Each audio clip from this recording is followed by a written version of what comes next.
later. Hello mga kagala, good morning. So ngayon nandito tayo sa Terminal 2 at meron tayong panibagong gala.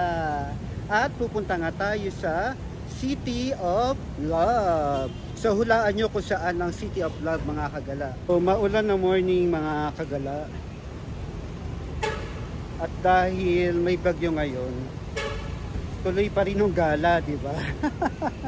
Hindi tayo mapipigilan ng bagyo para sa ating gala. At samahan nyo ko sa adventure natin sa Iloilo.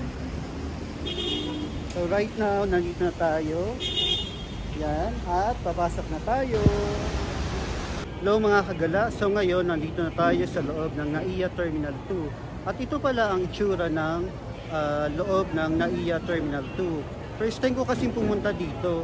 So lagi yung flight ko nasa Terminal 3, 4 or Terminal 1. Ito pala ng loob ng Terminal 2 mga kagala. Dahil nakapag-online check-in na ako, so dire-diretso na tayo kagad sa boarding gates.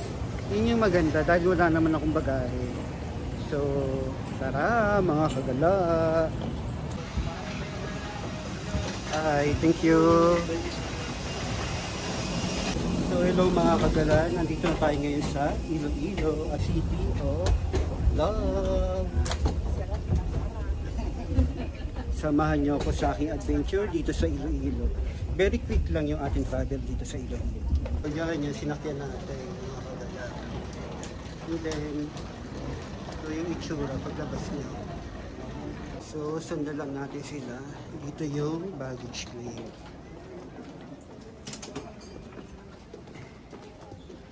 Yan o. In fairness mga kagala, ang ganda ng airport ng Iloilo ha.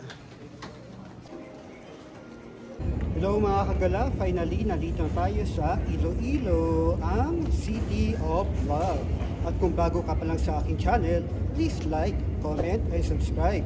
At huwag kalimutan na pindutin ang notification bell para lagi kang updated kung mag-upload ako ng bagong video. Follow na din ang Glenn Espartero Vlog sa aking Facebook page. Thank you mga kagala. At kukuha muna tayo ng delayed certificate. Kasi ang alam ko, kapag 3 hours kang delay, pwede natin siyang i-claim sa insurance. So, try natin if magiging successful ba tayo, kung meron ba tayong compensation na makukuha. So, tatry lang natin. Kasi before, na-try ko na yan sa Macau, na-delay yung flight. Naka-compensate naman tayo, pero medyo matagal yon. Matagal na oras yon. So, ngayon, itong 3 hours, if makakakuha ba tayo, try natin. Kasi sayang din if ever. Yun yung advantage kapag meron kang insurance. So I highly recommend everyone na kumuha kayo ng insurance para in case sa mga ganitong situation, makakakuha tayo ng compensation. Sa alis na yung mga kasabay natin, hindi pa rin ako nakakakuha ng delay certificate. Yung worry ko, baka yung van, mahirapan na tayo. Kasi punuan yun eh. Travel time mula dito sa Iloilo Airport papunta sa city ay 30 to 45 minutes. So yan mga kagala, palabas na tayo ng airport. At maghanap na tayo ng van going to Robinson, Iloilo. Mga kagala, sasakay na tayo ng van. Kaya lang sa tagal ng pagbigay sa akin ng delay certificate, ayun, maghihintay pa tayo uli ng van kung kailan siya aalis. Dito tayo ngayon sa terminal ng Iloilo Airport at pupunta tayo ng Robinson, Iloilo. So dito yung PUB papunta doon. So magtatanong tayo kung magkano. Hello mga kagala, so nag-grab na lang ako kasi ang alis ng susunod na van ay 5:30 pa. Eh anong oras pa lang ngayon? 4:30. So meron pa tayong isang oras na masasayang. Eh hinahabol ko yung Molo Mansion na mapuntahan. Dahil lang alam ko ang time nun is until 6 PM if tama yung pagkaka-review ko.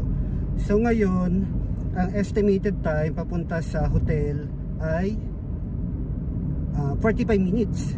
So ito yung itsura na madadaanan natin. Diba mga kagala? Ang ganda dito sa Iloilo, oh, ang linis din.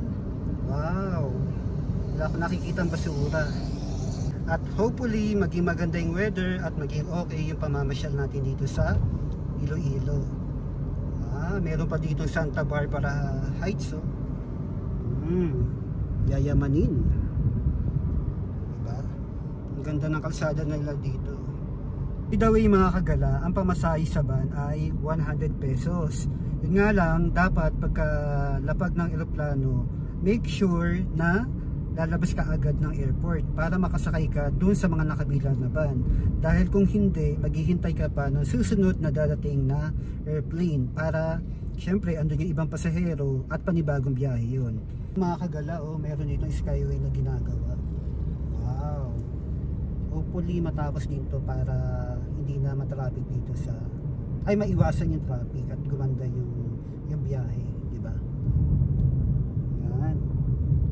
Hello mga kagala, yan ang SM Iloilo. Iloilo Mandurriao. Wow. Ganda naman. Yan ang Plazuela di Iloilo. Oh, ganda oh. Kita nyo yan mga kagala. Ganda.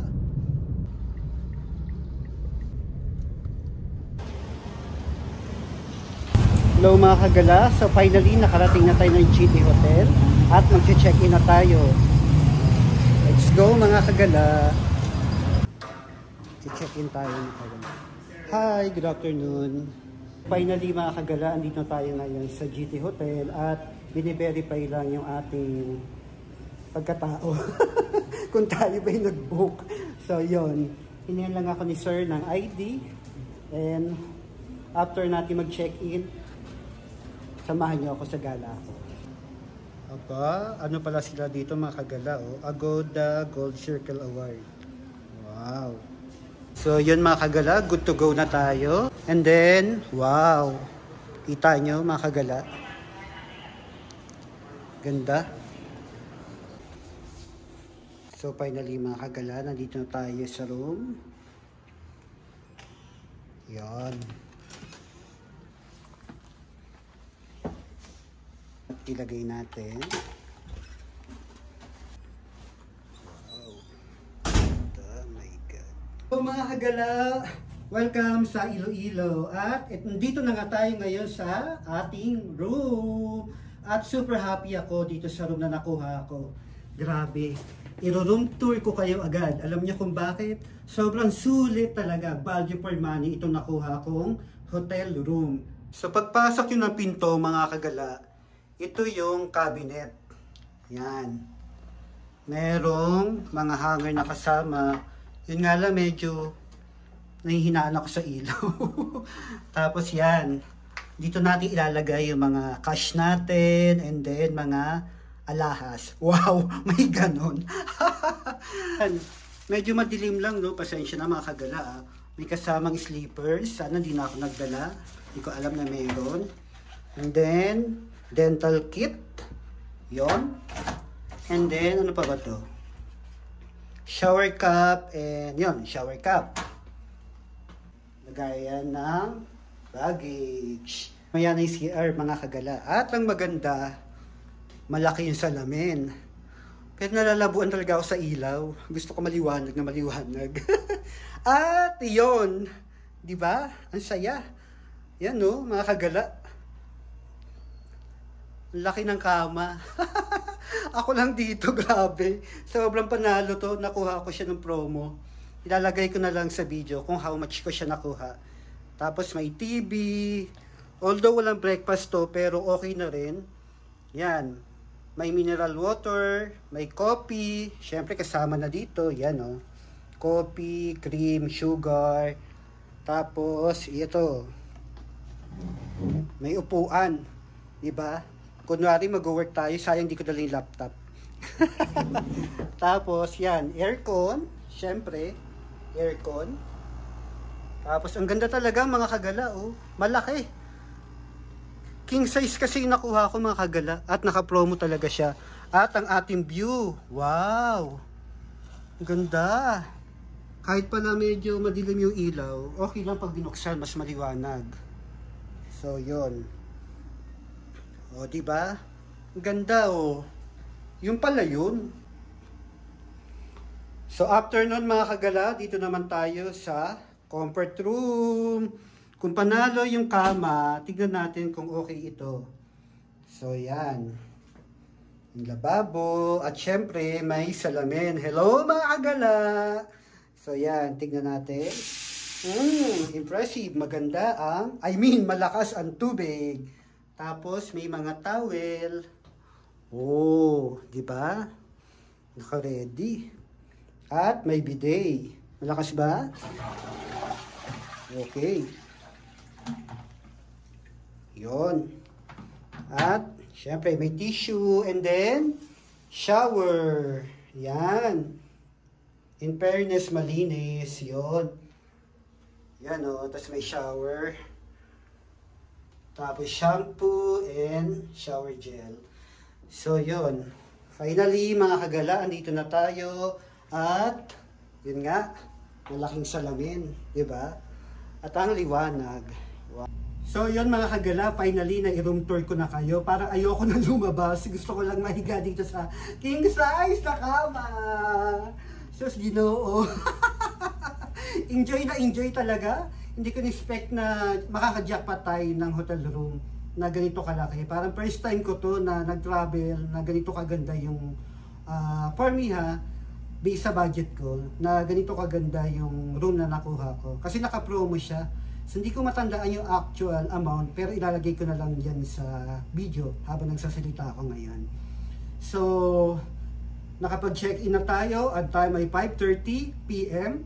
Ang unang agenda ay mamasyal. So, kailangan natin pumunta ng Molo Mansion. So, kung paano pumunta doon, hindi ko pa alam. At yan yung aalamin natin.